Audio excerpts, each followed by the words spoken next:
It is showtime, and we are back with another edition of Talking Preps. I am Langston Wirtz. I'm a little under the weather. I got a little cough, so you guys have to excuse me today. We have the whole crew. We got Miss Sammy Sin, fresh off of her exams.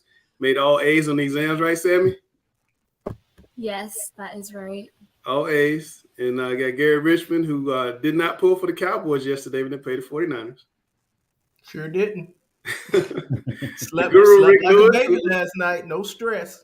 Rick Lewis, who watched 48 games last week on the NFHS Network, I'm sure. How you doing, Rick? I watched quite a few. Thank you. The great Chelsea Simple. Where we on the college application process? I'm waiting on 2 more schools, the 30th and 31st, and then we'll know. All right. You guys better admit this young lady. She's going to make you proud. Cameron Williams, you are back. Oh, let me come back to Cameron. We got Randall Clark, the best trainer I know, just straight out of workouts today. You know it. Straight out of the gym. I got a chance to see Alex up in Raleigh. You guys would not believe how popular Alex is at Cardinal Gibbons. He's like a celebrity. I mean, everybody knows Alex at Cardinal Gibbons. I felt like I was in around the king or something. I mean, he wouldn't even come and speak to me. I said, "Hey, Alex." He pointed at me, gave me a little point, and he walked over and talked to his people first. He said he'll have his people talk to your people. Yeah, basically. Then we got my man Cam. Cam, explain to the people why you've been away for a little bit. Man, I practically felt like I was about to die last week. No, I was hospitalized all last week because my lung had filled up with about 70 to 75% of like fluid and like bacteria buildup, and so it was a struggle to breathe. And they actually had to put a tube in my lung, drain some of that fluid out. But they discharged me yesterday, so I got home yesterday evening, and I've been taking it slow. But yeah, I should be good in a couple weeks. Get back to some basketball coverage. It's good to be back on here. We got to get you out there. And got to say happy birthday to my man, Gary Richmond. Took the birthday picture with the 2 goats, Christy Mitchell and Barbara Nelson. I'm not going to call Barb grandma this week because I get in trouble. She in that picture, she caught me as soon as I walked in South Mix door, and she was like, "Who on that show has been calling me grandma?" And I was like, "It's not me, Barb. It is not me."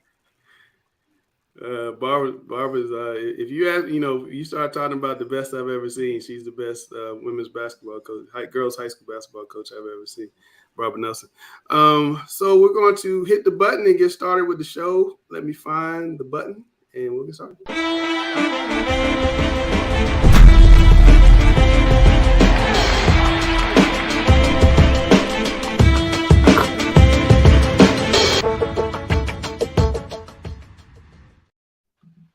All right, rapid fire. I want to know about the best boys and girls basketball players you guys have ever seen. I want to go off with Alex, and I think I know his answer. I think Alex logged out. Alex logged out? Yeah. Okay. Well, I'll go with the guru. Well, I'm basing this on players I actually saw at the high school level. The first one was Chris Paul back in 2003. The other one was, Raymond Felton when he played for Latta. They were playing on 2002 at the old Charlotte Coliseum against Mount Zion at the time. But those were the 2 best I actually saw in person. Okay. Alex, who's the best boy or girl or both basketball players, high school basketball players you've ever seen? Mr. Christopher Emmanuel Paul. West Forsyth High School class of 2003. And I answer that question in the way we could talk about players we've seen once or twice. I'm speaking of someone whom I covered consistently and saw play many, many times throughout his career at West Forsyth. And then obviously I've had several opportunities to watch him in person in college and in the NBA. He is the best point guard out of North Carolina in the 21st century and among the 12 greatest point guards ever to play the game. He was a quintessential student athlete. He was a leader. He was an elected class officer each year at West Forsyth High School. The nicest young man you ever will meet. Very, very family oriented. Still remembers people from years ago. Very cordial. Anything that you asked of him, He was very accommodating, and what he did on the court was just beyond words. I can talk about too many of his games, whether it was the 46-point game, the last night of the regular season in the Joel Annex against R.J. Reynolds to win the conference. I could talk about his I won the 61-point game to begin his senior year. I was at the 46-point game. But I could talk about all the way to after he played in the state semifinals in the game immediately after that, in which the Vance girls won over McDowell to advance to the 2003 state championship game. That Vance team was coached by the one and only Mr. Gary Richmond. So, I mean, bar none, Christopher Emmanuel Paul, period. Randall's from Ohio. Oh, how did And I know this? I want to know, Randall, who's the best high school player you've ever seen? I want to see if you tell the truth. I'll be honest. It was a winter weather advisory. Don't leave your house. Level 5, do not leave your house unless it's an absolute emergency. The University of Dayton Arena jam-packed in a level 5 emergency to see the one and only LeBron James in high school play a basketball game. I kid you not. A sold-out arena, everybody in there in a level 5 emergency. Yeah, unfortunately, that's the best high school player I've ever seen. Cam. Around here, I mean, I haven't been doing this too long, but Wendell Moore was pretty special at Cox Mill. But best play I've ever seen in high school was Zion Williamson. I went down to Spartanburg and watched him play, and he had like 36 3/4 before they pulled him. Yeah, now Zion was special. I went down to Spartanburg there a couple of times. I was there the night when that guy became a YouTube thing where the young guy went out and guarded him. And it was 8 foot smaller than Zion, and he was buzzing back and down. I was at that game, and the little guy hit a 3, and he puffed his chest up at Zion. And Zion came down there 360 on everybody. He was that kid was really, really special. Rick Lewis, you've been around longer than most. Who's the best high school player you've ever seen? The best high school player, as far as I've seen personally? You've seen personally. I would say Chris Paul. Without a doubt. Chris Paul was really special. I sat beside Alex at many a Chris Paul game. How many was it? 61-point game when his grandfather passed away? 61 points Right. on the opening night of his senior season in memory of his slain grandfather, Mr. Nathaniel Jones, who was a longtime businessman. He owned his own gas station in Winston-Salem. Tragic story in terms of what happened, but the way that Chris responded and channeled his energy to give a fitting tribute to his grandfather was just sterling. I think they have a YouTube clip of that on ESPN. Did a story about that. Yeah, did. Gary, I'm curious about the best girls player you've ever seen. Oh, I want this one too. Well, I don't know who is the best, but I'm gonna give you 4. All right. Okay, Andrea Stinson from North Absolutely. Okay. Saw her. The Drakeford sisters. Yes. Kanika, and then I had the good fortune of coaching her younger sister, Shanika Drakeford. And then Alex will remember this one because I still frown every time I run into her. LaToya Pringle in the state championship game had a triple-double against us when I was advanced in the state championship. I saw it. And then, all of those, but the most unique I saw in high school as a girl, a girls basketball player, was Ivory Latta. She was really good. She could take one dribble across half court and let it go. And it was nothing but net. To have somebody who's 5'5" to average over 40 points a game in her career and only be 5'5" is remarkable. That's special. All right, Randall, who's yours? Well, I got 2, and they were both McDonald's All-Americans from here. Tiffany Mitchell from the University of South Carolina. Hey, Mitch. I used to just fill it up in high school, and it just wasn't fair. And then your favorite, probably, Langston, Stephanie Queen Bee, the B is for basketball. Yeah, Watts. that's I mean, right. the only kid I've ever Queen seen B get and a, the B is for basketball. exactly. Only kid I've seen get a quadruple double, points, rebounds, assists, and either steals or blocks, depending on the night. She was just phenomenal. All right, Alex, you said you want to get in on this too. Yes, everything that everyone said, Drakeford, Stinson, my goodness, no doubt about it. Tiffany Mitchell, no question about any of those. I do want to mention one name from the eastern part of the Jay state. Ralph. Bingo. That's what I was going to say. The first young lady in state history to score 1,000 points in consecutive seasons. Public school. Yeah. Yes. 1,000 points in consecutive seasons. The best girls basketball player I've ever seen. I always get in trouble when I say it because Andrea Stinson was, 20 years ahead of everybody when I saw her at North Mecklenburg, 86, 87 in there. Kanika Drakeford was so good. Parade tried to put her on the Parade All-America team, and she had missed the entire season with a knee injury. That's how good she was. She was just, I've never seen a girls basketball player like that. She's a state's all-time leading scorer. She's got the highest single game point total. 1 year she averaged 44 points and 32 rebounds. She was just something I've never seen like that. And I think she would be, she wouldn't average those type of points today, but she'd be just as dominant today. So I think Kanika and Andrea like 1A and 1B for me. Yeah. There's one boys I'm surprised we haven't heard. I was working and coaching at Providence while Antoine Jameson was there. Antoine would definitely be in the top 5 players that I've ever seen. Antoine I got to see special. all his high school games. And Antoine Jameson was unstoppable. Unfortunately, Antoine Jameson today would go play for Prolific Prep or something. Let me ask you this one. Yeah. Are we talking strictly high school?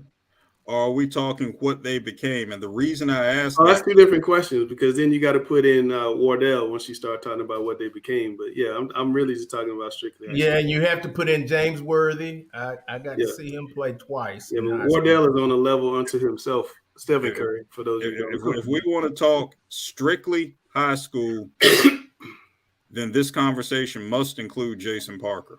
Oh, yeah, Jason Parker is one of the all-time greats. But I'm saying the best I've seen. I wouldn't say he's the best. He's one of the best I've seen. But speaking of best, I want to ask Alex, is the West clearly better than the East, boys and girls, this season? Well, you got to break down that question in 2 parts. Is the West better than the East from a depth perspective? I think so. Is the West better than the East in terms of how things could end up on championship day? Not so fast, because the East has 1, maybe 2 teams in each classification, if the bracketing works out correctly, could win over the West. But is the West top to bottom better than the East? I think so. Students' perspective, Chelsea, what do you think? Is the West better than the East? Do you guys start trembling when you see the West team up there? I like the way Alex worded it, that I definitely agree that the West has more depth. But I think as far as the East, like he was saying, there's always those, 1 to 2 teams in each classification. And I think one thing that's really changed, especially in my conference, when it used to be the Cap 7, we had Leesville, Millbrook, Broughton. Those were all really powerhouse teams that, super great competition all the time. And we don't really have that anymore. Millbrook's out of the conference. And I don't think this year, Broughton and Leesville are what they have been in the past. So I think now we don't hear as many East names, but the West, you guys have a whole list of all the teams in the West and, the depth that's absolutely there. And I don't think it is in the East. Richard, what do you think? Well, I think Farmville Central is a shoe-in for the 2A. I think North Surrey might have some competition, but, Farmville Central is just so talented. And then the other team from the East, I think, has a chance to win the state championship. Would be Northwood out of Pittsburgh. So it could go 2-2 this year for state championships. I do think the 4A championship will either be North Meck or Myers Park. Randall and Cam, you guys buying that? I can agree. definitely see it going 2-2. Randall, what do you think? I can see that happening. I can see it going 2-2. I think, the hard part with the West is that the West, like Alex said, they have a lot of depth over here. So they beat up on each other a lot.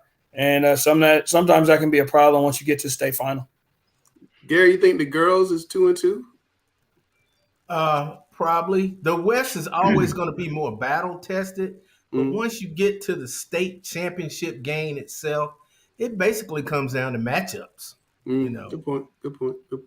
Well, I want to ask Randall, every year we see top North Carolina players leaving the state, going to California, going to Missouri, going to Florida to play on a national stage and against a national schedule. Do you think that's necessary in 2023? I think it depends on the kids in prior years. I think it's a case-by-case basis. But I think for this class of 2024, nobody needs to leave. Yeah. I don't think any of them need to go anywhere. I think they're getting everything that they need right here. This is just my personal opinion.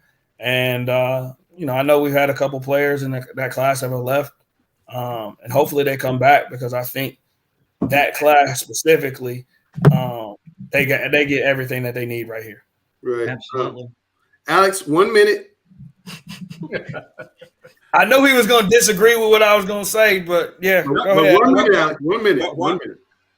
I have every reason to agree with Sir Randall Clark. Oh my No gosh. one. I got to timestamp this. No one needs to go anywhere. The question, do North Carolina Stars need to leave the play on a national stage? This is a national stage. The class of 2024 is in position to stamp its legacy as arguably the greatest class in North Carolina history. We still got to get past 2002, but the pieces are in place for it to happen if everyone stays on what already is a national stage. Now, we all know that had everyone stayed in 1993, nobody would have touched that class, not even today. I'm talking about Jerry Stackhouse and Jeff McGinnis, both of whom left the state. The ones who stayed behind, Thad Bonaparte, DeMarco Johnson, Eric Polite, Jeff Capel, for all you guys out there, Jeff Capel. Heck of a high That school. would have been 3 McDonald's All-Americans among the top 10 in the country. Nobody would have touched that class, but they didn't stay. If everybody stays on this national stage, and North Carolina is a national stage, if everyone stays, this could end up as the best class the state's ever seen. Okay. Rick, real quick, Rick. Yeah, you currently have 15 players in the 2024 class as probably high major prospects, and the top 5, 6, or 7, they're all top 50 players nationally. So they're getting everything they need in the state of North Carolina. And, we said this before, but if you look at the players in the NBA today that's come out of North Carolina, there's one thing in common. The ones that are doing extremely well all went to a 4-year school. Most recently, Pat Williams at West Charlotte, Chicago Bulls. If you look at Brandon Ingram, Reggie Bullock, Kinston, 4 years at Kinston, I could go on and on, but you don't have to leave the state. All the national scouts realize the amount of talent in the state of North Carolina. And just to show you one thing, Paul McNeil, who was the Gatorade Player of the Year before, went out to Prolific Prep and transferred back to Richmond. Great point. One Gary. more point, Langston. They all play nationally in the summer. So that feel for traveling and being seen all over the country, they get that in the summer. So you don't need to do it during the academic year. One point that I don't know if I read it or Rick or somebody was telling me that, you go out and play on these national teams, you go out and play these schools, and there's very few fans a lot of times in these national tournaments versus playing in your home state where it's sold out like what Rick had a couple of weeks ago with Myers Park and Carmel Christian. To me, that's the environment I'd want to play in on a week-by-week basis. But Gary, years ago, CMS set a precedent when they came up with a 2.0 requirement to play athletics. Is that requirement too low now? Do we need to raise it, or is it still good enough at 2.0? I think you need to raise it because a 2.0 is not going to get you playing college ball. But at the same time, we all understand that 95% or more are not going to go on to play in college.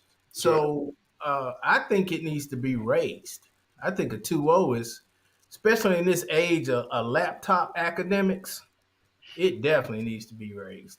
Chelsea, I know we didn't talk about this ahead of time. I'm just curious, as a student, what would you think about having to have a 2.2 or 2.3 as a floor to play sports? Is that asking too much?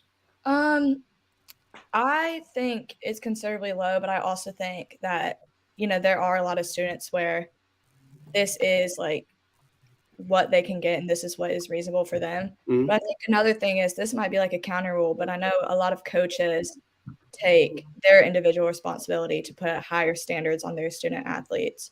So I think it might be a county thing, but another thing is, coaches take their own pathway with that. Sure. Cam, you get the last word here. Yeah, I think it's too low. I mean, coming from someone who played 4 years varsity golf, I mean, I took AP and honors classes, and I think if you're a 2.0, if you can't manage that, I think it's a lack of application. It's a C average. So I definitely think that's too low. I think it should be like a 2.5 or maybe even a 3.0. Ooh, 3.0 to play sports. That's quite a bit. Jeez, all right. Cam, I would expect that from Alex, not from you. Jeez. That's a tough take right there. Academics first, baby. All right. Well, it's time to see who Randall picked. Oh, wait. I forgot. We got a sponsor this week, and I forgot to big up our sponsor. I want to make sure we do that. 1 Hour Heating and Air is now one of the sponsors for Talking Prep. So I want to welcome them to the show. And if you guys need heating and air work done at your house, you just need to check up to make sure everything's working well. Make sure to give those guys a call at 1 Hour Heating and Air. They'll take care of you. All right, now we're going to find out who Randall picked as his players of the week, the Randall's Rock Stars. On the backside of this, Randall's going to lose to Cameron Kitchen on the game show.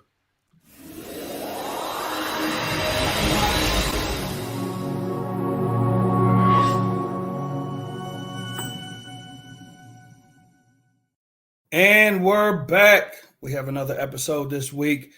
My top 5 players of the week from the Charlotte Observer. And we're going to start off with the Lake Norman starting 5. They all came out on Tuesday night and set the tone early. All 5 scores finishing in double digits. Samaya Suffern from Cannon, next up on the list. She had 21 points and 14 rebounds and 5 assists on Friday night versus Providence Day and their team's second win of the week. Next on the list is Maddie Lust from Lincoln Charter. She had 8 3-pointers in a 31-point performance in a win over Pine Lake Prep on Friday. And Devin Long from Olympic scored 48 points and added 8 steals in her performance Friday night versus Harding. Last but not least on my list for this week, one of my favorite people, not only favorite players, Miss Blanca Thomas from Charlotte Catholic, who started off this week versus Bishop McGinnis with 37 points and 21 rebounds. Also had 3 blocks, 3 steals, and 3 assists to go with that.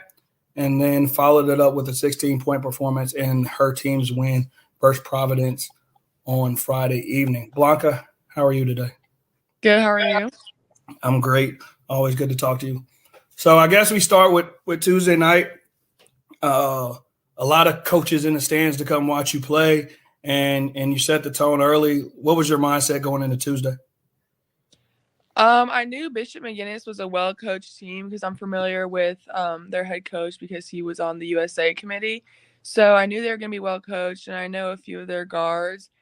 A bunch of people came into it thinking that a 1A school wasn't going to be tough competition for us since we're 4A, but they were really – they moved the ball well, and I was just ready to be prepared for what they had for us. That's awesome. So following it up, I think the expectations for you guys were really, really high, and you guys kind of got off to a slow start. How is the mindset right now for you and your teammates as there are, a lot of people that are already counting you guys out and everyone's talking about how good Lake Norman is? I mean, we did have the rocky start, but we all kind of have this mindset now of just going one game at a time and not trying to be perfect and just making sure we work as a team. Because that was the main issue for us. We kind of just we weren't working together and the chemistry wasn't really there. So now that we're all working together and just taking it one game at a time, we're trying to get way farther. All right. Last but not least, Blanca. Last song we're listening to Tuesday night before the big game versus Independence. Oh my gosh. I don't even know. All right. So last Tuesday, what was the last song you listened to before you went on played against Bishop McGinnis? Bishop McGinnis. Oh, our team does Cotton Eye Joe. But that's so embarrassing. Our team does Cotton Eye Joe before every game. And that was the last song I listened to. And then Conrad comes in and talks to us. So That's so funny. All right, Blanca. Another question for you is just, the big game versus Independence this week. They beat you guys the first time, protecting home court at their place. What are some of the keys to getting back that first loss versus Independence on Tuesday? going back and watching film, it was just very slow, watching our whole team, and it just looked like we didn't have that energy of wanting to compete and winning, because that's our biggest rivalry in our conference. We all know that. And I think just going in with a different mindset and just being prepared for all the plays that they're going to have for us. I mean, they have really good guard play, but we have a size advantage. So as long as we use that and we work together, I think we should be fine. Well, thank you again, Blanca, for coming on today. We appreciate the time, and good luck Tuesday night. Thank you. And if you would like to be one of Randall's rock stars, feel free to contact me on Instagram or Twitter at the1RC. I would love to hear from you. See you guys next week. All right. So now we got Cameron Kitchen. You heard, Cameron, what Blanca said about the game Tuesday. I want to know what you're thinking about what she said, and then what are the keys to victory, beating them second time for the season? I mean, I think it's going to be a good game. It's always a good game when we play them. Like she said, they have the size advantage.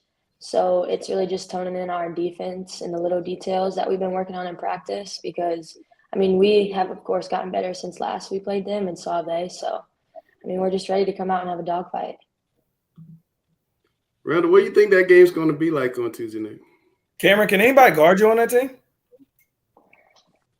No comment. Oh, see, No. I wanted to see which Cameron Kitchen was going to show up today. I was going to see which one. I know I'm definitely winning the game. She must be modest and I'm sorry. I'm trying to put your highlights up on the screen. You're a shooter, right? Yeah, I like to say so. How'd you learn how to stroke it from so far away from the basket the way that you can do? I don't even know. Like that. I just had know natural basketball. I know the answer to that. You had a coach a couple years ago that let you shoot it from wherever you wanted to.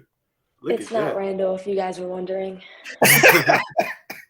How many shots do you take a day or a week? How dedicated are you to this craft? Oh, look at the handles too. How dedicated are you to this?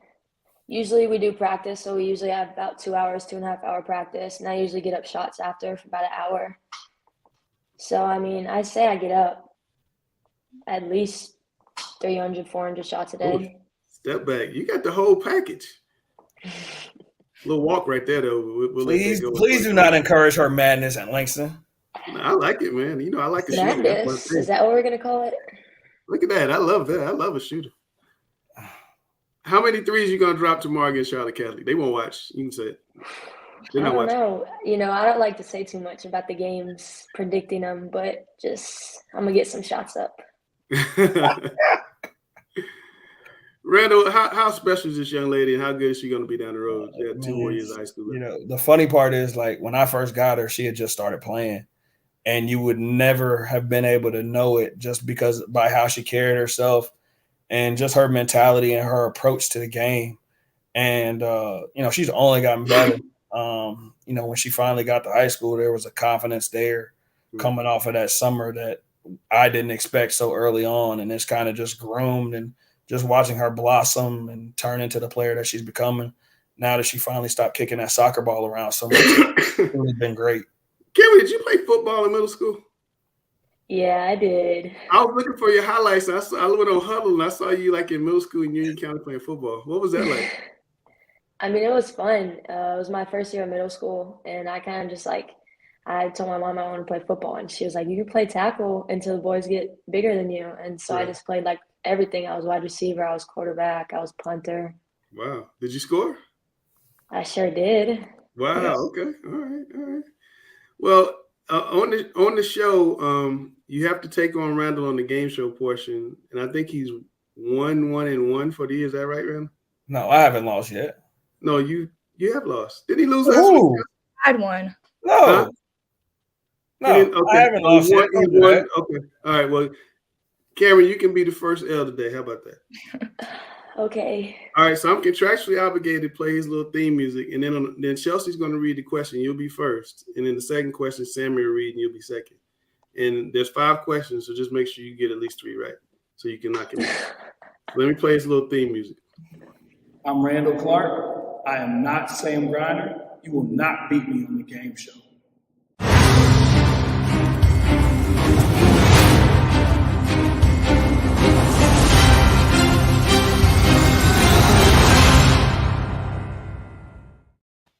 All right, Chelsea. All right.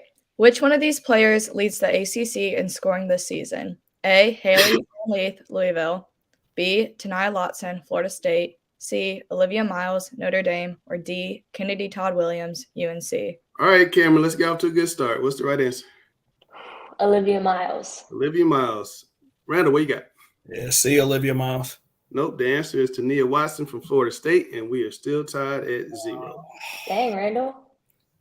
I I know. thought Right? I thought we were gonna get you off to a good start, but maybe we'll do better with Sammy right here. Let's go, Sammy.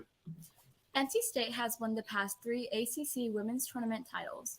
Which team won before the Wolfpack in 2019? A. Louisville, B. Duke, C. UNC, D. Notre Dame. Randall, what's the answer? D Notre Dame. Notre Dame. What you got, Kim? Louisville. Louisville. The answer is Notre Dame. Ugh. They beat Louisville 99-79 before NC State won their run. So Randall, he was All very right, Randall. confident, and I was hoping you were gonna pick up the way he answered so fast. So whatever. You can still do this. We just got to do it from behind. We can do it from behind. All right, Chelsea. Who leads the WNBA in rebounds this season? A. Sylvia Fowles, Minnesota. B. Aja Wilson, Las Vegas. C. Candace Parker, Chicago. Or D. Alyssa Thomas, Connecticut. All right, Cameron. Oh God. I'm gonna go with A. Sylvia Fowles. What you got, Randall? B Asia Wilson. I knew I was going to get you. I knew I was going to get you, Randall. You thought it was New Goat, didn't you? Yep, I did. Yeah.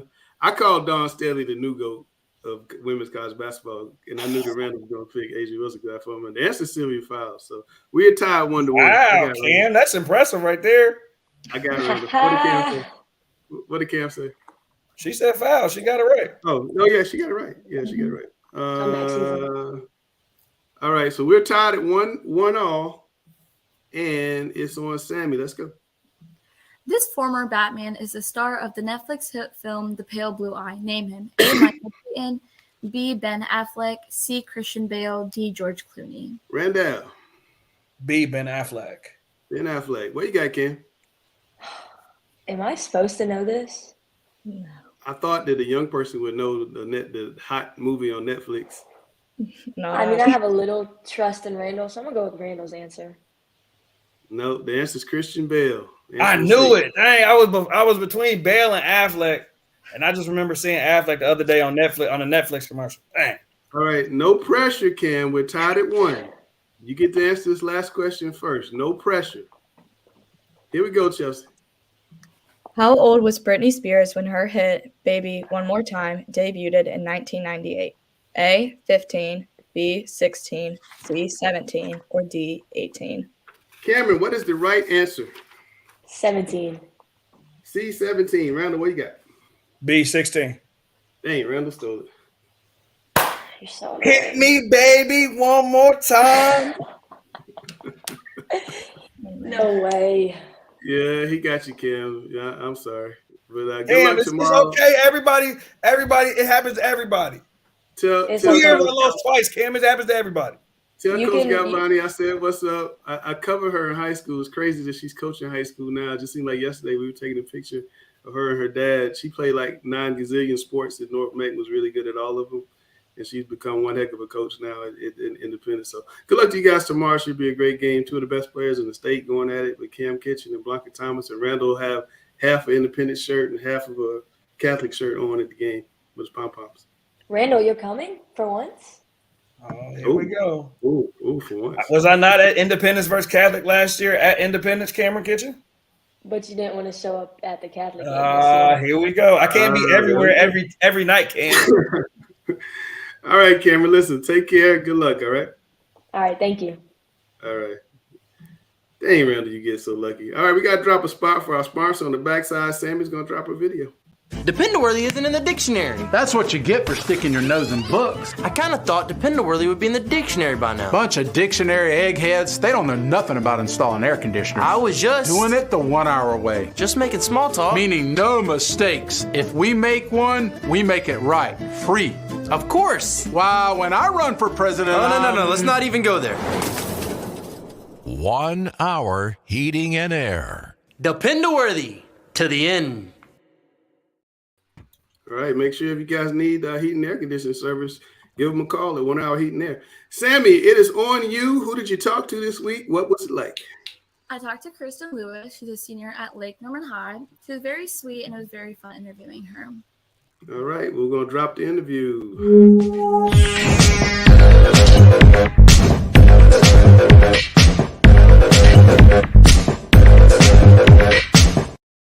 Everyone, welcome to 5 Minutes with Sammy. Today we're here with Kristen Lewis.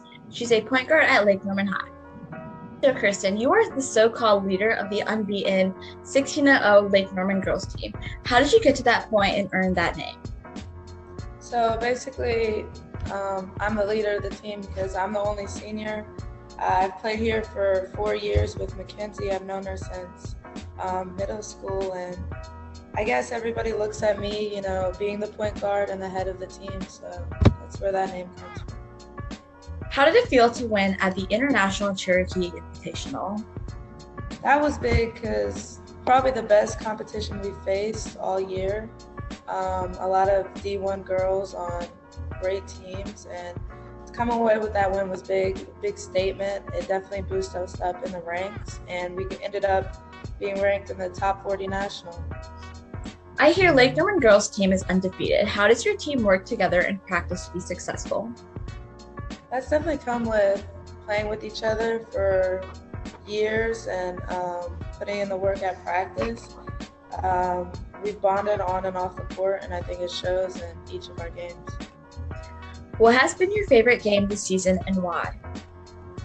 Definitely the championship at Cherokee, because we played Charlotte Catholic, and they beat us last year in the state playoffs in the 3rd round.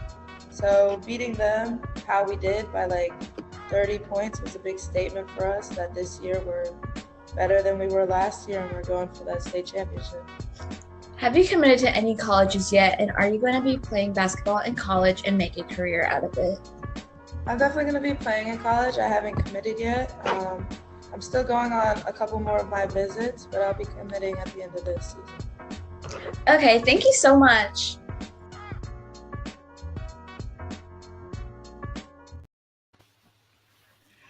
All right, Sammy Sin, thank you once again for another outstanding piece as you set us up so well for an extraordinary week, an extraordinary Tuesday of women's basketball. I think, like I said last week, it's the same kind of deal. We're about to hear some theme music, Ladies' Night. This isn't Ladies' Night. This is Ladies' Week. My gosh. Roll it. Oh, yes, it's Ladies' Night, and the feeling's right. Oh, yes, it's Ladies' Night. Oh, what a night.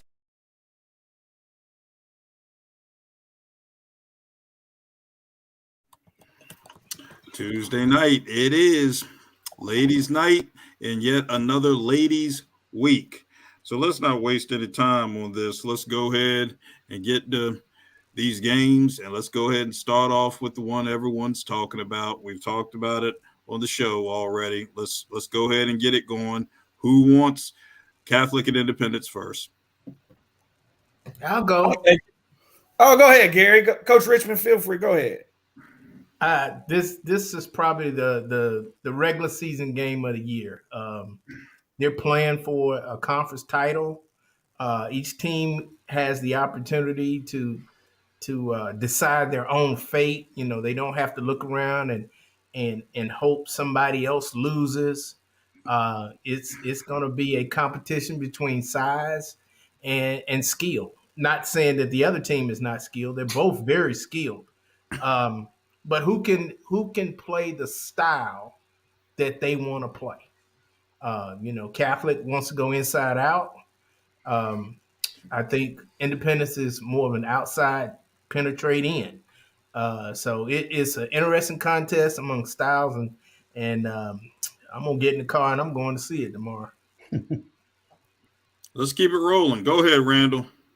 I think it's going to be a great game. I think the first time Independence did a great job. Their game plan worked. They executed it well. They just made shots, and making shots makes everything easier, especially when you're perimeter based. So Coach Richmond was 100% right. It's going to be perimeter versus post, and we'll see who's able to will their team to victory tomorrow night. You're up, Cam. I think you're going to see a big game from Blanca Thomas this time around. I mean, I'm going like a 25-12 type game from her. I think Catholic will win it. I think they'll get their get back. But I mean, it's like Gary said, they're two contrasting styles. But I think the size advantage will prevail for Catholic in this time around. Let's hear from our media relations expert at the girls' tournament at the John Wall Invitational. Okay, Chelsea. I have Catholic with this one. I think when you're down a game, you're getting that revenge for the next win. So I think it's absolutely going to be a dogfight, but it really is, like y'all said, post versus perimeter, and just see who gets the willpower in that. Rick, you're a guru for all seasons. Anything you want to throw in here? I'm going to try to check the game out and get firsthand glimpse at Independence. I've seen Charlotte Catholic this season, but I haven't seen Independence. And I know Lauren does a really good job at Independence, so I'm anxious to see that particular game. And I'll also say for the record that one of the biggest blessings is this game is being played on a Tuesday night. So since the game is being played on a Tuesday night and the North Mecklenburg boys are playing, the Independence doorkeepers don't have to worry about keeping Dwayne Lewis out. This is going to be it's going to be a great game. I'm not going to add to anything that anyone else has said. Go to the game and enjoy the game. All right, we got the Butler at Providence, Cannon at Charlotte Latin. All right, Cannon coming off a huge win last week over Providence Day. Obviously, that's always a signature CISAA deal. Is this a trap game, or is Cannon in position to keep this rolling after that big win? Gary, start us off. I think Cannon has too many weapons.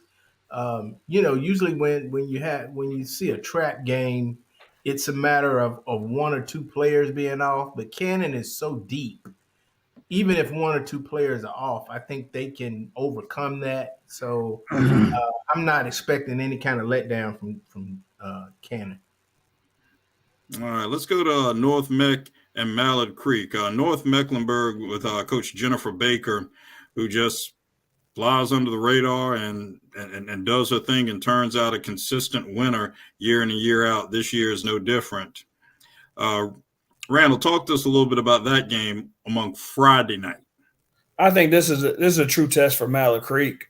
I think we know what North Meck brings to the table and what they're going to get, but I think for Elstone and Coach Dixon and those girls over there, being a young Mallard Creek team and having this matchup at home, I think this is a huge game for them. And, I know these kids just got done with final exams last week on the basketball floor. I feel like this is the midterm for this Mallard Creek team. We're really going to be able to gauge where they're at Friday night.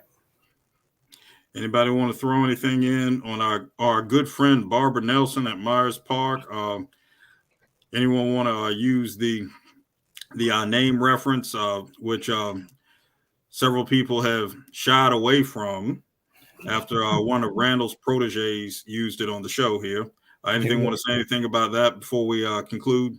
You're not getting me to take that bait. Yeah, that young coach at Myers Park, Barbara Nelson. I think Myers Park and South Meck are at a different tier than the rest of that conference. So I don't expect Myers Park to have any problems with Ardrey Kell. And in the Mallard Creek North game, I'm interested to see is Mallard Creek ready to take the next step. They've had a very good season, a surprising season by some standards. But if they want to get to the next tier, what they're aiming for is going to be right in front of them, because I think North Meck is hands down one of the top teams in the state, if not the top. Well, there you have it right there. A couple of other games to watch this week. Alexander Central heading up to Ashe County in the mountains, and Northwest Cabarrus at West Rowan. Once again, this is not ladies' night. This is ladies' week yet again. And now we're going to go to Rick Lewis, who has the unenviable task of following this set of wonderful games and talking about what the boys are going to bring to the table. But I know Rick will give it a go here. What we got here? Let's get going. Well, the most important thing as far as the games that we have this particular week, we have games that feature, conference games where you got the first place team playing the second place team, and they're separated by either one game or tied for first, second place. So, looking at the game, Cannon at Latin, Latin had a great performance this past weekend against Charlotte Christian. Anytime you go into Latin, it's going to be a dogfight. I think that's going to be a game that Cannon needs to win. They're 4-0 in the conference, and Latin is at 3-1. But Cannon just has too much firepower. But don't count out Latin. Weddington, excuse me. Weddington is 11-7, and they're 5-1 in the conference, and they're going up against Piedmont, and Piedmont is 4-2 in the conference. And the first go around, Weddington won by 2 points at home. So I usually go with the home team in this particular case, and I'm looking for Piedmont to pull out the win. You have Hickory and North Lincoln. Hickory is undefeated in the Western Foothills Conference, going up against North Lincoln. North Lincoln's only lost one game in the conference. Again, it was to Hickory on the road. It was a very close game. That being said, Hickory is 17-1. They have great balance. They have 4 underclassmen that average over 10 points a game. So I think Hickory's the team there in that particular situation. West Cabarrus at Cox Mill. Cox Mill sitting there with a 5-3 record. They have Langston Boyd back. I think they're poised to make a nice run. They're going to need a little help from some other teams to beat Lake Norman. And also, West Cabarrus is fighting for that top spot. Kings Mountain at Hunter's Husk. There's a freshman, Bradley Floyd, to be on the radar. He's 6'4", 6'5", averaging 18 points a game, one of the top freshmen in the state. So he's someone to basically put on your radar. Myers Park at Ardrey Kell, unfortunately, Myers Park just has too much firepower there. They have 4 collegiate prospects that's averaging over 10 points a game. I think the game of the week on this particular list is East Meck at Butler. I think this is going to be a great game. East Meck has 2 losses in the conference, and Butler has 1. The last time they played, East Meck pulled out a 1-point win on a last-second shot over Butler. Butler's only loss, I think, came to I'm not sure who they lost to in the conference, but I do know they did beat Charlotte Catholic on the road. I think they lost at home to Independence. But I think that's going to be the game of the week in the area. And I think that particular conference is so balanced for the top 3 to 4 positions. Anybody else want to chime in on any of these great games before we look at some of Rick's stars of the week? I think that Cannon that Latin game tomorrow night is going to be a fun one.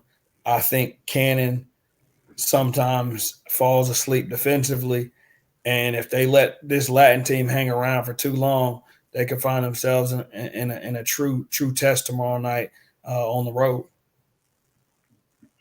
There'll be no shortage of 3-point shots in that particular game. No, I mean between Ned Hall and Austin Schwartz, I'm definitely expecting in the mid to high, 15 to 20 point or 15 to 20 makes between the two of them from the 3-point line would not surprise me at all. Hey, Rick, let me ask you something. You know anything about the team out of Georgia that North Mech is going to play on Saturday? It's kind of unusual to have a non-conference out-of-town trip in the middle of the second half of the conference season. You know anything about that team? They're just a traditional powerhouse in the state of Georgia. I looked on Max Prep. I think in the state of Georgia, they're one of the top 10 teams in the state. I don't know a lot about their personnel. I think it's a game. Now, is North Mech traveling to Milton?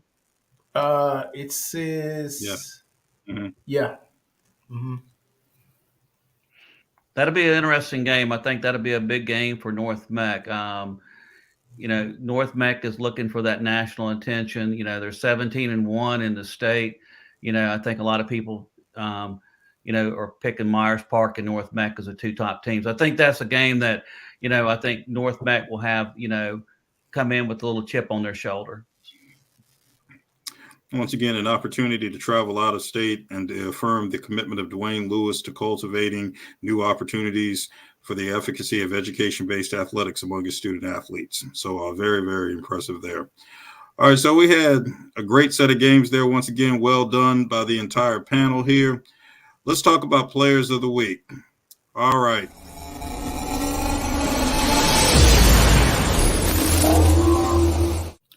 And welcome back. We are here with another edition of Rick's Picks for this week. The guru, Rick Lewis, will give us his top 5 boys' performances from the week. Well, starting out the week was Tuesday night. I watched the Mooresville and Lake Norman game at Lake Norman and 2 super sophomores to really be aware of. We had 6'6". Trey McKinnon had 25 points, 10 rebounds. 6'9". Trent Steinauer had 20 points, 10 rebounds, 6 blocks. So they combined for 45 points, 20 rebounds. And Trent Steinauer is coming off an ankle injury. So look for Lake Norman to make a run. I think they should be the favorite to win the Greater Metro Conference and make a playoff run as well. Next up is Langston Boyd at Cox Mill. They were playing at home to Mooresville Friday night. Monster game of 28 points, 8 rebounds, 4 assists, 2 steals. Just does a little bit of everything on the basketball court. And next up, we have one of our players. It's as far as on our player watch of the year, and that's 6'4" Austin Schwartz of Cannon, one of the most improved players in the state of North Carolina. I'm very surprised that he's not on a lot of the national top 100 list. I think he will be by the end of the summer, but a great game. They needed it. They had a 1-point victory over Providence Day and came up with 38 points, 8 rebounds, and a 60-59 overtime win over a very good team. Next up, we have Ned Hull. I think Ned's just been doing it all year. He's sort of the do-it-all guard for Charlotte Latin, fundamentally sound, high IQ, and 32 points in a win over Charlotte Christian Friday night, which was a big win for their conference. And, he's been averaging 28 points over the last 5 to 6 games. And last up, we have someone that's from my hometown and from my alma mater, Beckham Sharp, 6'8". His hobbies are hunting and fishing. And in addition to hunting and fishing, got the 50-piece Friday night. So congratulations. Yes, sir. Thank you. Beckham, I want to start off, first of all, by saying congratulations, but I just want to ask you, when you're in that game and you get it rolling early, what's going through your head as your teammates are just feeding you the basketball? I think at first I was kind of like, well, this is a good game. I think I had 24 at half. And then I ended up scoring, I think, 37 in the third, and the coaches were like, well, do we leave him in and let him try to get it, or it's a blowout? What do we do? What do we do? And they ended up leaving me in, and I scored like 2 quick back-to-back baskets, and they're like, oh, gosh, we got to go for it now. So they ended up letting me get it. That's awesome, man. And we know we're watching some of the highlights here, and you just scored them in a variety of ways, and I think that's what makes the 50-piece so special. Yes, sir. I ended up having 1 3-pointer, a little unusual for me, but it fell. Beckham, speaking to your high school coach, you're averaging over 25 points a year, but you're shooting 70% from the floor, which is pretty remarkable. Are most all those points coming off points in the paint, or are you venturing anywhere out to the mid-range and, like you said, occasionally stepping out, hitting the three-pointer? I'd say most of my points do come in the paint, whether post moves or whether we run a little play or we got some sets we run to get me the ball. But I'm starting to get out there to the 3-point range and hit 1 or 2. Beckham, another thing, this summer you took the summer off from playing travel ball. You've been playing, the previous seasons with the Carolina Riptide. And then what was your decision in just taking the summer off going into your senior year? I guess I've played since 6th grade, and I guess my junior year we hit it really hard with Coach Callaway and those guys and Coach Hodges. And so I kind of felt like I just want to step away and see what it was like and, go on some trips, go fishing, hunting, like y'all said. But I definitely realized when I came back, I probably should have played a little bit more because I was a little bit rusty.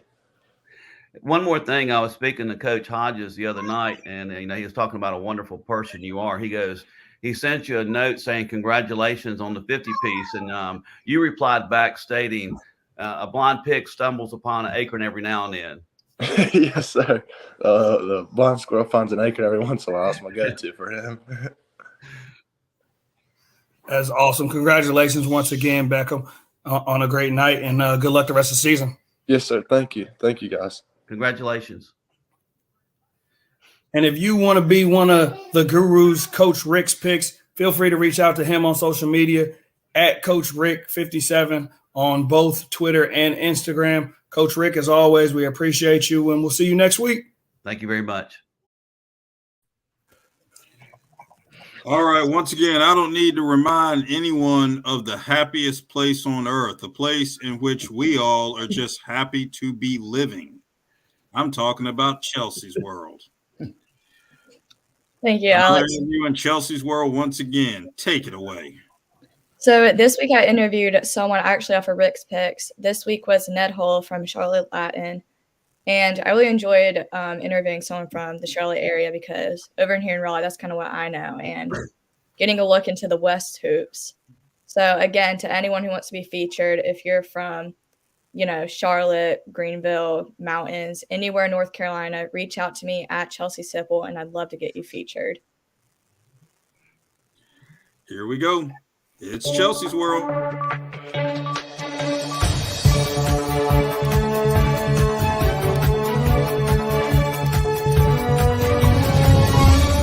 This week, I'm interviewing senior Ned Hull from Charlotte Latin High School from the boys basketball team.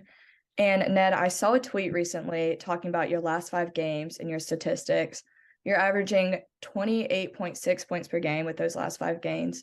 Talk about what really kicked off that performance.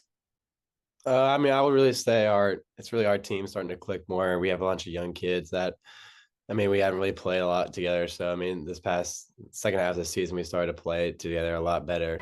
And our coaches have really got a good scheme going with all the plays and know what we should do and when we should do it and how to get the ball open and move the ball around and get good shots. Absolutely. And Ned, you guys have played a lot of competitive games so far this season. Which matchup so far has been your favorite? I would say our game in the Anthony Mars shootout versus the Bowlington School. That game was really back and forth. Our defense really showed out, and our coach was really happy with our defense effort in that game. And we kind of went down and we fought back, down 13 in the fourth quarter. We came back and won in front of our fans. It was really nice.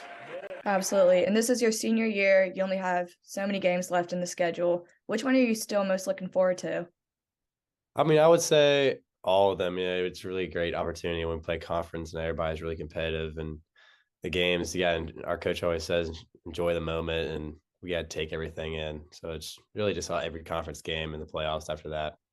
Absolutely. And you know Charlton Latin and the program so well. Talk about the culture there that makes you guys so successful. I would say it's the brotherhood. Everybody loves each other. We come in and we play for each other. We're not playing for anybody else. Everybody's always together. The coaches really love us. They want the best of us. They may yell at us sometimes, but they only do it because they love us and want us to get better. So it's really just everybody playing together, doing the little things for each other, helping each other out up the floor, pointing to the passer. I mean, that's really what Charlotte Latin basketball is all about. For sure. And again, your senior year, talk about some of your takeaways and what you really cherish from your time with this school. I mean, it's really been fun. Last year, we went to the Final Four. Sophomore year, I didn't really know what I was doing out there on the court, but we played together. We had fun.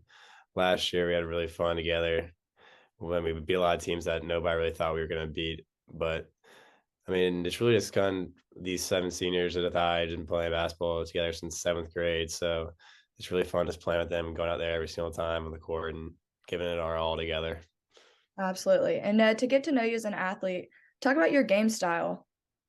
I would like to say I probably play like Klay Thompson, run around the court, shooting threes, pulling from deep. But I mean, we couldn't do that without all the people around me, and that helped me get open. So it's really just all of us. And finally, off the court, what is your pregame schedule? What do you do to get mentally ready for a big matchup? It's the team. We go together. We go get Noodles and company together, and we go back to the locker room, just chill, play some Wii, and just relax. So that's what we do after game. Do you have a pregame song? There's not a pregame song. No, we all just kind of hone in together. Maybe Love Sosa after the game. That's a fun one. Yeah. Well, thank you so much for hopping on, and best of luck with the rest of your season. All right. Thank you. That was my interview with Ned Hull, and now we're going to get ready for Coach versus Coach. I know Saturday we all saw the NC State versus UNC game. Do we think Leaky Black's play against Terquavion Smith was a dirty foul? I don't think so, personally. I mean, I think he went for the basketball. He made a basketball play. He actually made contact with the ball. I think the hard part was just the way that Baby T fell. He took a hard fall, and it happens sometimes in a game of basketball, but not just because I know Leaky and know the kind of kid he is, but just watching the play as a basketball fan, I don't think it was intentional at all. Gary? I wouldn't consider it a dirty play, but by the letter of the rule, if you hit somebody when they're airborne above the shoulders, it's a flagrant foul. And I think the fact that when he landed, he didn't get up, and they had to call out. Eventually, they had to call out the stretcher. I think that probably influenced the official's decision to make it a flagrant 2. Like Randall said, I don't think there was any intent. I think it was a hard basketball play, and but by the letter of the law, you have to follow the rules and eject the kid. And Gary, I'll start with you. Would you like to see high schools eliminate JV and varsity doubleheaders and maybe play on different nights at different sites? Yes. For academic reasons, so kids can get back at a reasonable time. For parents, so that JV parents don't have to leave work early to go see their kids play. For those 2 reasons, yes. But do school systems do things that make common sense? No. So, it's something that was done over 20 years ago. Administrators don't like having to be out 2-3 nights a week. So they rather do one long night than 2 short ones. So that's the logic behind it. I don't like it, but that's a principles rule more than anything. Randall? I mean, I think that, the way that the private school teams do it once they get in the conference, I think you can do that no matter what. They play the JV games at one location and the varsity games at another location. I mean, you still have to pay the refs. You still have the same amount of refs. You still have to go through that whole process. But like Gary said, it comes down to the administrators, and they'd rather have one long night rather than have 2 short ones. For sure. And Randall, speaking of records and states, will Lake Norman girls and Central Caribous boys go in unbeaten and win states? I'm going to say no to Lake Norman and yes to Central Cabarrus. There we go. What you got for me, Gary? I hate agreeing with you, Randall. I tell you what, I'll let you know that Duke is getting beat right now. It's only 1 second left in the game. However, I will agree with your statement. I think Central Cabarrus, this is their year. They came close last year. I think they'll get over the hump. I don't think Lake Norman will go undefeated, but that doesn't mean they won't win the state championship. 100%. It comes down to matchups. The young lady that we had on earlier, Kristen, I think is it Lewis Williams? Kirsten Lewis Williams, yep. Yeah. She can do it all. She can score. She can rebound. She can assist. I mean, I don't know anybody that matches up with her in the state. And you need that special player to win a state championship. And she's that special player. And like we said, you know, they all do their job, and that's what kind of makes that Lake Norman team so special. I want to hear from the guru on this question. What do you think, Rick? Will Lake Norman girls, Central Cabarrus boys win the state this year? Well, Lake Norman has a great chance. They have the one senior, and the ironic thing about it is, and I may have alluded to it last week, but they have no juniors, and their top other four players are sophomores and freshmen. So they're a very young team, and I don't see anybody beating them in the conference. So, you know, if they get on that roll, you know, I think they can go ahead and go undefeated. But, you know, they may have to play North Mech again, and they did play North Mech earlier in the year, and I think they were trailing most of the game, and they end up winning by 1 point. So there's a lot of pressure going into the postseason being undefeated. On the boys' side, Central Cabarrus, I think, you know, they have such a unique style of play. And Gary alluded to it before. When you get to the state playoffs, it's about matchups. And I think, you know, a lot of teams like a Northwood, when they start playing Central Cabarrus, not many teams are used to that full court pressure from the start to the finish, and they press you 94 feet, and they got guards that really play together. You know, I think, you know, you look at the talent of Northwood with Drake Powell, and they got the two big guys. I just somehow feel like Central Cabarrus is sort of the team of destiny, and I think they're going to go undefeated and win the state championship. Alex, I wanted to come back to a question that Chelsea asked earlier about eliminating the JV and varsity doubleheaders. What do you think about that? Well, this is another question that might not come down to what people want to happen or what should happen. It might come down to a matter of necessity. The current officials shortage is so dire and is getting worse and worse that it might not be an option. It might be something we have to stay with. I mean, there just aren't enough officials to go around. I had to cancel a game for tomorrow, a non-conference game that it couldn't get officials. I tried to move it, but obviously conference games take precedence at this point, as they should. I had to cancel the game. So we are in dire straits, and it's not a matter of what we want to happen. It's can we get officials? And it's not going away anytime soon. Fair point. Fair point. It's not going away anytime soon until we change the culture on how officials are being treated at basketball. Yes, absolutely. Absolutely.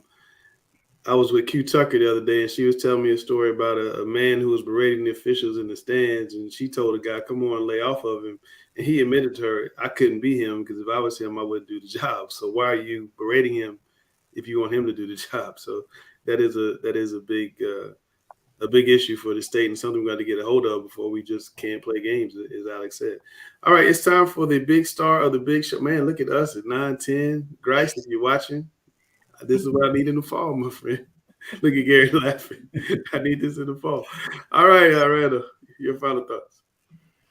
I usually don't use this time for individual players, but I do want to take the time to recognize two players that have just done a great job of leading their team so far. First one being Anastasia Sinclair at South Meck. She's averaging 14 points and 7 assists, and they're 7-0 in conference. She's just been phenomenal for them and really been a leader. And the other being senior forward for Myers Park, Elijah Strong, who's averaging 15 points and 5 rebounds. And really just doing a good job. You know, Sir Muhammad and Bishop Boswell and Sadiq White get a lot of the write-ups and a lot of the clippings, but Elijah has really grown and been a dominant force for them in the paint, and I think it's going to be very important for them if they try to make this state playoff push. All right. Rick, is Myers Park going to win the state title? If I had to put money on it, I would say yes. It's going to be one heck of a playoff. You look at, you got Sir Muhammad, who's a top 75 player nationally. He's averaging 15 points a game. Yeah. Elijah Strong's averaging right at 15 points a game. You got Sadiq White, who's probably one of the top 25 sophomores in the country. And then you got Bishop Boswell. All 4 of those guys are basically going to be mid to high major players. And, Elijah Strong's going to Wofford. So, and then you throw in Santana Lynch, and, they got all the makings to make a really nice run and win the state championship. On paper, they're as talented as any team I've seen in a while that's come through the public foray. If Myers Park gets to the state title, it's going to sell out the NC State Coliseum. It's going to be, they have never won a football or basketball state title. That's one of the largest, if not the largest school in the state. Humongous fan base. That's going to be a zoo in there. If they do make it. I have to give credit to the – it may be in Chapel Hill this year, but wherever it is, it's going to be a big crowd. And Drake, I have to give credit to the Myers Park fan base, because even the game we had at Carmel for the MLK event, there was as many Myers Park fans as was Carmel. Yeah. So they'll have a huge crowd. Travel well. I'm sure our friend I like the fact that they haven't been afraid to play a tough schedule. No, they're playing. They're playing the world. So a lot of times these teams get to the state playoffs, and then it finally dawns on them. Hey, we hadn't had a game this tough before. Yeah, but they'll be battle tested should they get there. That's the thing that Myers Park's done this year, and I think traditionally that they have prepared themselves by playing a very tough schedule. Let's be honest. How many public school teams would agree to go play Carmel at an MLK event? And then, of course, being at the Arby's and winning the Arby's, I think that was the thing that sort of set them apart.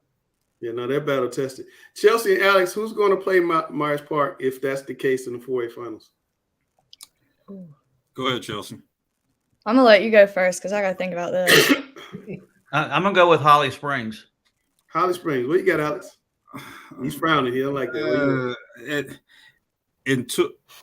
Until Holly Springs shows it can get over the hump.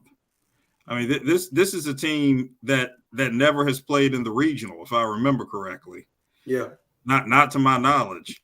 Until Holly Springs shows that it can get over the hump, and LJ Hep does a tremendous job, but until they show they can get over the hump, I'll reserve judgment there. Nick Drew doesn't coach basketball, so who's getting to the finals? That's an inside joke for my football guys. Once again, it's all going to come down to how the matchups fall. One team, Alex. One team. Who is it? Until someone shows that they can get by Millbrook, it's going to be hard because this is not. We were talking about East and West earlier. Yeah. This is not one of the classifications where you would have that stellar East team, one or two East teams that will match up this year. The East teams are going to be in 2A and 3A. Obviously, Farmville Central will have a chance and Northwood will have a chance. But this is not the year where on paper that stellar East team like we've had in the past, it's going to be a formidable matchup, whoever it is. And then you have the issue, let's say you match up with Myers Park, and I'll go ahead and say, so Langston said that Myers Park, if they advance to the state final, will sell out Reynolds Coliseum. Absolutely. Well, if that's the case, then it'll end up being essentially a home game for the Mustangs. No, it won't. If they sell out the Coliseum. No. I just want to put it out. It'll be a home Millbrook, game. how far is Millbrook from NC State? 5 minutes, 10 minutes? About 15 minutes. Okay. All right. Chelsea, And- who's your team, Chelsea? One team out of these. 4. Like Alex said, I want to say Millbrook because I've seen them, but Holly Springs, I think, is a good answer. I just haven't seen them play this season. So I think right now I'm sold on Millbrook. Holly Springs has been without their point guard, Micah Jones, for the majority of the season. They just got him back, so I think they'll start clicking again. But they've played a pretty tough schedule. I know earlier at one of our events, I had them playing John Marshall out of Virginia, which is one of the top teams in the state of Virginia. And that was a very good game. They end up losing, in the last few seconds of the game. The other thing you got to remember about Myers Park, as Rick alluded to earlier, big-time players step up in big games. Santana Lynch. Oh, that was Santana Moss. Somebody's got to get past Mr. 45 points eventually. That's all I'm saying. Somebody's got to see Showtime Slim before they get to the state championship game. That's all I'm saying. Should be a fun run in the 4A playoffs. It should be exciting.